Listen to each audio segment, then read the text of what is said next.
I'm 35 male and was married to my ex-wife, April, 29, for 3 years before she broke all her promises and cheated on me.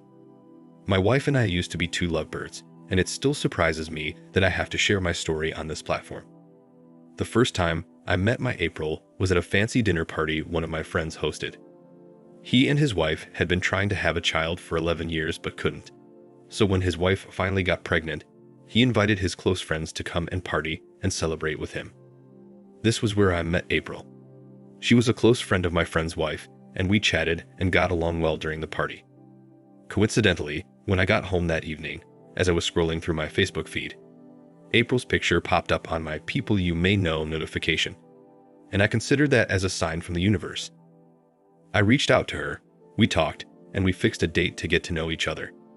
Eventually, our first date led to more dates and a relationship, then we married. April was such a beautiful soul, and marrying her felt like a dream come true. She was perfect for me, and she was a very hardworking woman. She worked as a marketer, and I worked in a furniture shop as a carpenter. April was calm, peaceful, and much of an introvert. I was the extrovert, and we complemented each other. We never had any issue we could not resolve for the first 2 years of our marriage, but this changed in the third year. The third year of our marriage became a war zone, and April no longer listened to me like she used to. She did what she wanted and did not care about me or anyone. Before our fight started, April and I never disrespectfully raised our voices at each other. We loved each other so much, and I didn't think I'd survive without her. And because we were not ready to have children yet, April and I decided to wait for at least 2 years before we had a child, and that was exactly what we did. Before April got pregnant, she was the kind of woman that was obsessed with her body. She hated belly fat or anything that would make her look awkward in her dress. Initially, I thought it was normal for women to care so much about their looks and body, but I didn't think April would continue with her obsession even after she gave birth, but I was very wrong. As a matter of fact, her obsession with her body became worse. Shortly after she gave birth to our baby boy, she started making a fuss about her body and how much her body had changed. Her mom and I explained that it was normal for pregnant women to add extra pounds while pregnant, and she should quit making a big deal out of it. When her complaints started, there was literally nothing we didn't say to April to make her snap out of her getting her old body back in the same month. Her mom even told her that it took years for her stomach to go down and for the stretch marks to disappear after she had April. She said this because she believed it would get April to change her mind and go easy on herself, but April didn't listen. April told her mother to her face that her mother's body was different, and just because her mother agreed to walk around with a sagging stomach and stretch marks for years did not mean she would do the same thing. So it got to a point where we all stopped talking about it and we allowed her to do her thing. After arguing with me and her mom for weeks, April started doing home workouts. She signed up on a fitness app, but no matter how she worked out, she still wasn't satisfied. Because of her obsession, she barely had time to look after the baby. She would leave her mother with the responsibility of taking care of our child and would work out at least 6 hours a day to the extent that her entire body and bones would hurt her, but she wouldn't stop. Not to sound like a pessimist, but weeks after she started her rigorous workout sessions without rest, she broke down, and I was happy. For me, her excessive workout was a major thing of concern to us. So after she had broken down and realized she had bitten off more than she could chew, she stopped on her own. When she stopped, it was a relief for me and her mom. Her mother had to abandon everything she was doing at home to come and live with us so she could look after the baby. She knew April was in no condition to care for her baby, so she had to stay for her grandson. After weeks passed and April did not mention anything about her body, we were glad. I was happy her body was finally getting enough rest and her mind would get rest too, but my happiness did not last long. While we were having dinner with her mother one evening, April said she had something to tell us. Initially, I thought she would say something about taking full responsibility as a mother, but no, it was about her body. She told us she stumbled on a yoga class page on Facebook and she would love to enroll in it. Then, she went on to say that she knew I wouldn't understand her because I wasn't the one who bore our son for 9 months. I knew she was emotionally blackmailing me, so I said she should enroll. During that week, she was quiet. I tried to look at things from her angle and read about postnatal depression online. I thought I understood what she was going through then, so I didn't want to make things more complicated for her. Fast forward to the following weeks. April started her yoga classes and attended them religiously. Shortly after she joined the yoga classes, I noticed that she looked happier and her excitement over the little things of life returned. Before she joined the yoga classes, I was always careful with my words, and I had to think twice before complimenting her because she picked offenses quickly. For example, if she wore an old dress and I tell her she looked beautiful, she would say I was mocking her and make a fuss about it. The same applies to her looks and every other thing. If I called her beautiful, she would say something like, "I'm sure you meant to say fat," and she would ruin the moment. But after she started her yoga classes, she was like a teenage girl trying to explore the world. Most times, she would even come to me and ask how she looked in her sketches or whatever she wore.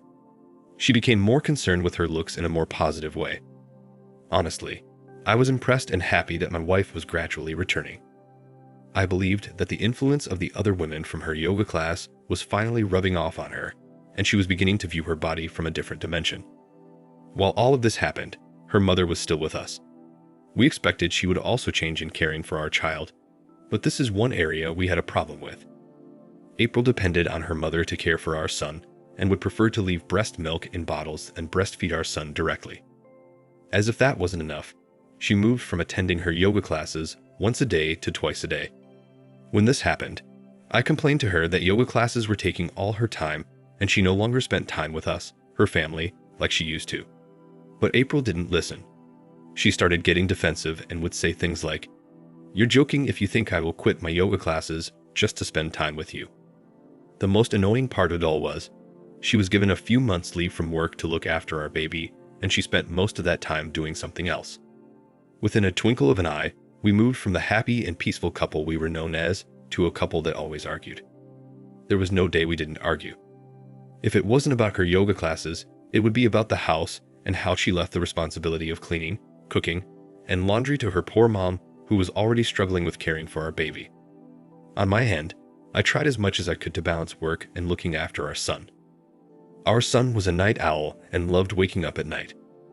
I knew I had to carry him around at night because my mother-in-law would be so exhausted by then.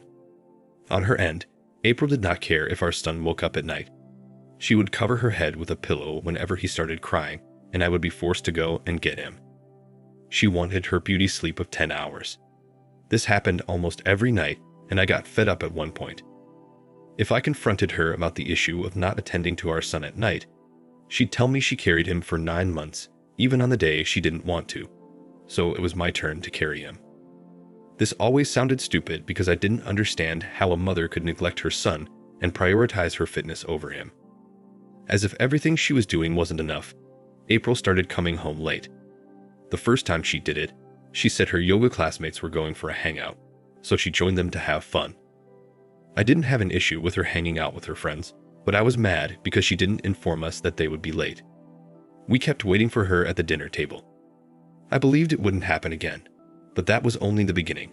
She started keeping late nights, and sometimes she would say she had a one-on-one yoga class with her yoga teacher.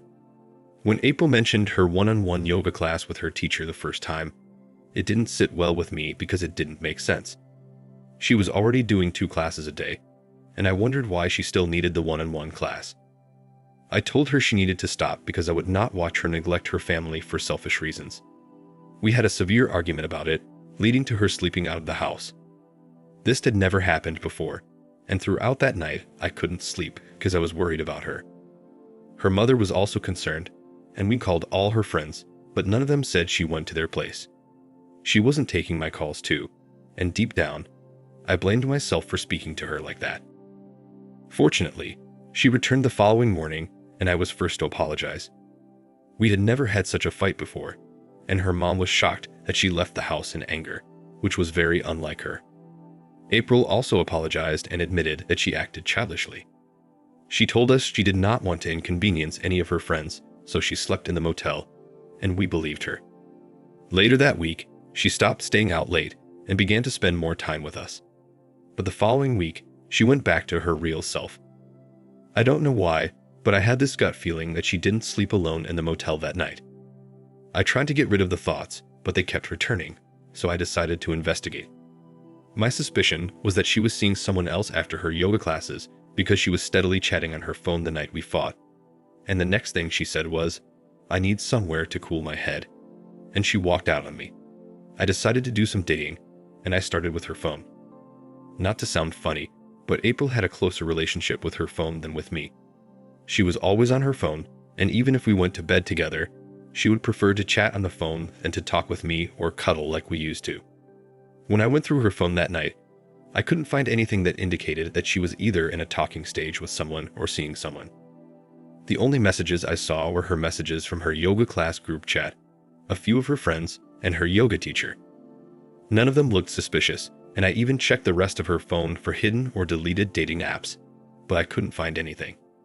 When I couldn't find anything, I decided to go back to her WhatsApp and do some extra digging, but I accidentally opened the message from her yoga teacher.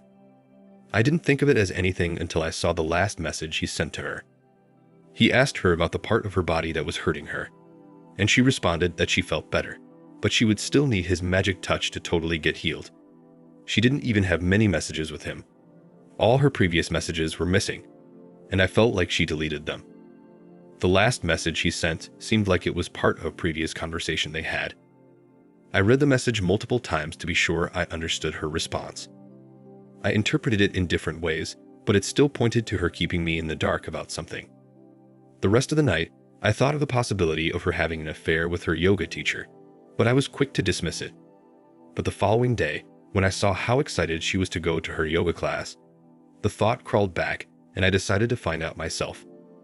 After her first morning noon session, she returned home as usual and did some things at home, then left again in the evening. That evening, I went to her yoga class about an hour before it was over, and I waited somewhere. Eventually, her class was dismissed, and I watched all her colleagues come out, but she didn't. I waited about 30 minutes after they dismissed me, and when I didn't see any sign of her or her yoga teacher leaving, my heart began to pound fast. I didn't think about anything. It just started to pound fast on its own, which was a terrible feeling. After waiting for another 15 minutes and no sign of them, I decided to go in and see things for myself. Although the gate of the yoga hall was locked from the inside, there was a window. I peeped through it and heard loud laughter, and it was from my wife. I tried to slide the window slightly, and luckily it slid. I saw her sitting on her coach's lap, and he had his hands all over her. To not be seen, I hid behind the wall of their entrance and watched April as she passionately made out with her yoga coach. The funny thing was, we had not kissed each other with so much passion for months. She barely even allowed me to touch her because she claimed her body was healing. After about 3 minutes of watching them, I took up my phone and carefully recorded them. She looked so happy with him, and it hurt me. Their kiss lasted for minutes, and after that, she took off her top and he started touching and kissing her body. At that point, I could not watch them anymore, so I turned around and left. I went home and waited for her to return, and she returned an hour later. To confirm if she had been lying to me, I asked her where she had been because she was almost 2 hours late. She told me she went out with her colleagues and even returned home earlier than some of them. By this, she meant that some of her colleagues were still hanging out. I couldn't even say anything. I just looked at her and walked away. I thought of the perfect way of confronting and exposing her, and public humiliation came to mind. I was so hurt and heartbroken, and even my mother-in-law noticed something was wrong. The next day, after April went for her usual morning yoga sessions, I gave her a surprise visit about an hour later. When I got there, I went with a bouquet of flowers and the recording. I wanted it to look like a romantic humiliation, so I gave her the flowers first and asked her yoga teacher if I could project something special for April. I told him I wanted to appreciate her and that I had not been appreciating her enough as her husband, and he agreed. The great part was her colleagues were there, and they were all excited for April.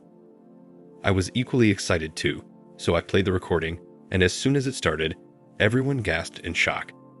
As soon as April saw it, she started yelling at me that it was not what it looks like. It was therapy. Well, she shut up when the video got to the part she took off her top and her yoga teacher kissed and played with her body. Her colleagues started murmuring, and when I asked them if it looked like it was therapy to all of them, they screamed no and started calling her names. April was so embarrassed that she didn't even know what to say. When I left, her yoga teacher was busy explaining to his students, and I loved how angry they were. When I got home, I played the same video for her mom, and she was livid. Then I moved April's things to the front porch. Although her mom was angry and mad, she tried to beg on her daughter's behalf, and I told her she would have to leave if she tried to talk about April again.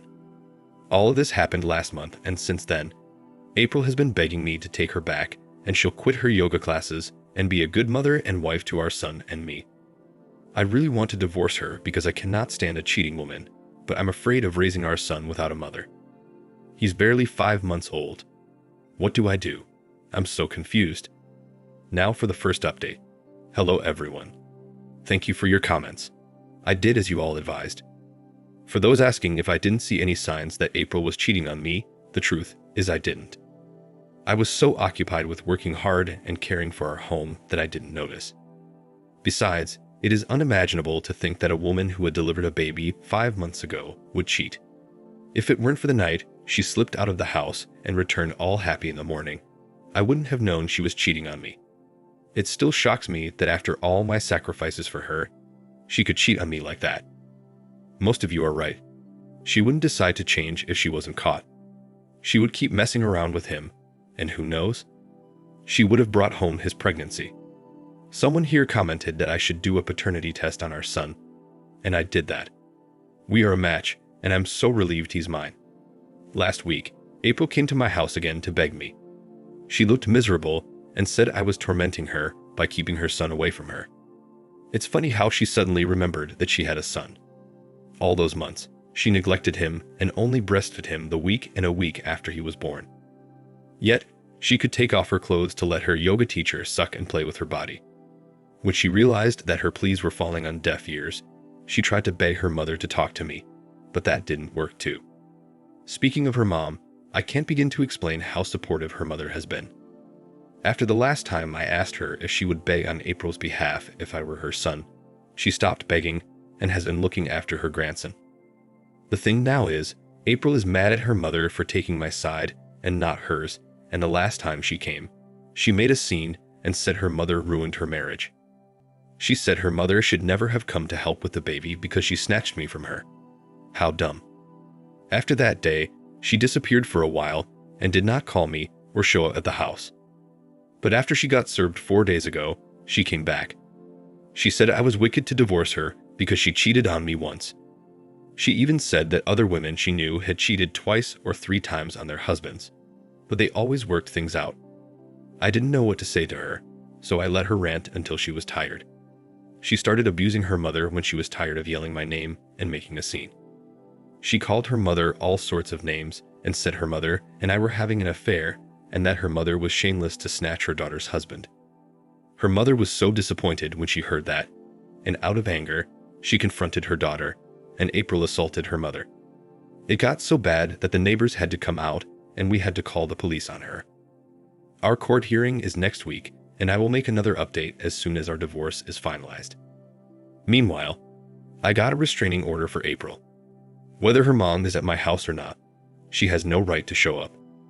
Now for the second update. Hello everyone. I come bearing good news. So, April and I are officially divorced and I won custody of our child. As some of you suggested, I asked her mother to go and I hired a leave-in nanny. The sweetest part is that April will also be paying child support and will only see the baby on weekends.